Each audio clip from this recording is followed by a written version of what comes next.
My name is Sydney Walls, and hello parents of 2014. My entire life I've grown up in this school district, from Oak Hill to Oxford to here, and I could never imagine the bittersweet thrill of graduating high school. Some of my class, like myself, have lived their entire lives in the Northwest Hemisphere, and some have recently joined the Husky family. Though there are so many diverse and interesting stories to be told by the students of this class, I would like to focus on someone who has never walked the halls of Northwest. This person has lived in Overland Park his entire life. He likes to run through bubbles, watch Scooby-Doo, and jump on trampolines. He is a 17-year-old boy with the IQ of an 18-month-old baby. He has severe autism. His name is Zachary Thomas Walls, and he is my brother. Though I'm 100% positive that he would have fallen in love with Northwest just as I have, his condition prohibits him from even the simplest of tasks. The highlights to Zach's day are wrapping himself in a tight cocoon of laundry and watching dandelion seeds float in the wind. Zachary lives the most blissfully happy life. Every morning I wake up to the most beautiful grin, and every night I tickle him on the couch because I cannot go to sleep without hearing his one-of-a-kind laughter. He is the happiest person I have ever met. I mean, why wouldn't he be happy? Zach will never be embarrassed by having pit stains during gym.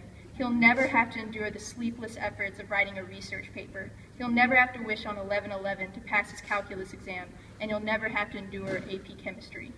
He will never get rejected, anxious, heartbroken, lied to, or hurt by someone he loves. So what's there to be sad about? But you see, the greatest thing that Zach's life lacks is opportunity. Though he cannot feel the fear of rejection from asking a girl to prom, he will never feel the success of hearing her say yes. He will never know what it's like to score the game-winning touchdown, to figure out one of Pribble's ridiculous riddles, to listen to one of Mr. Moan's biology songs, to cry when he gets accepted into the college of his dreams, or even to fall in love. Zach will never experience any of these things, and this is what drives me crazy. What bothers me so much is how sometimes we don't appreciate what we have and what we are capable of doing. My classmates and I all have been blessed with the opportunity to come to one of the finest schools in the country. I'm sure some of the students in my class would beg to differ with that last statement, but what we have at BB&W is beyond what most of us comprehend. Almost all of us are going to college, and all of us will face new challenges after high school. For those going to college, it is a great opportunity. Because of the incredible faculty here at Northwest, we all have the ability not only to go to college, but succeed in college and in life. At whatever any of us do after graduation, we will be faced with tough challenges. Whether it's an interview for a selected program, a new job, rushing to get into the Greek lifestyle, or a blind date, the fear of getting rejected settles in the back of our minds. We cannot let the fear of rejection or failure hinder us.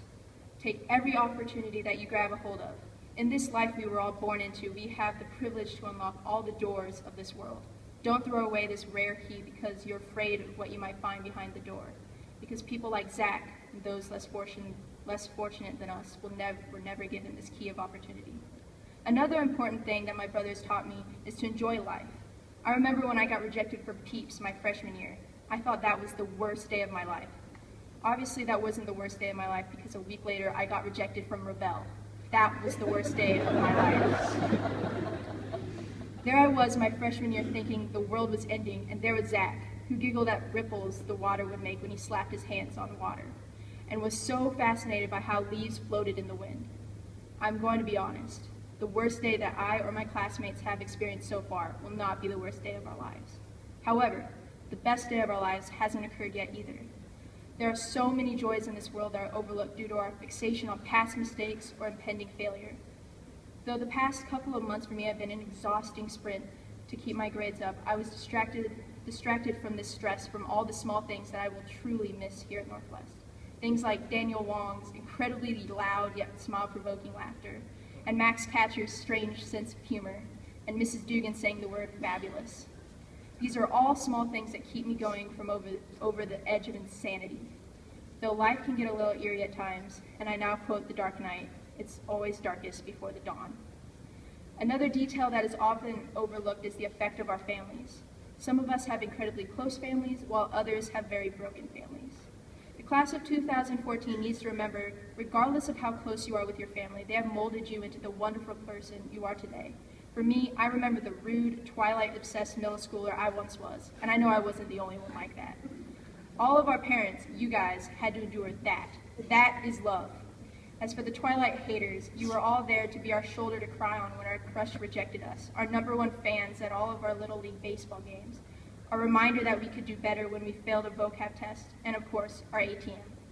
Just a couple years ago, I used to make my mom cry for all of the wrong reasons, but I matured with the help of the wonderful community at the school and the handicap of my brother, Zach. Today, my mother isn't crying because of my disrespectful attitude.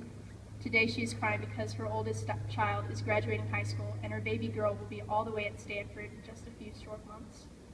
Though I do not know my classmates very well, I will never forget the fantastic, tragic, annoying, surreal memories that I made with this class. If Zach could speak, he would ask all of us to live the life that he'll never have. Life isn't about cowering in the shadows of regret and fear. If Zach could understand words, I would let him know every single day how much I love him. My last bit of advice I'd like to share is to never take the words "I love you" for granted. And with that, I love you so much, Mom and Dad. Thank you for all that you've done for me. And there will never be a time that when I stop being grateful for you loving and raising me, Zach, and JP to be who we are today. Thank you to all the parents for coming to this fabulous event and for all the support you have given your soon-to-be graduating senior. And please put your hands together for Anna Randazzo, who will answer all your after-graduation questions.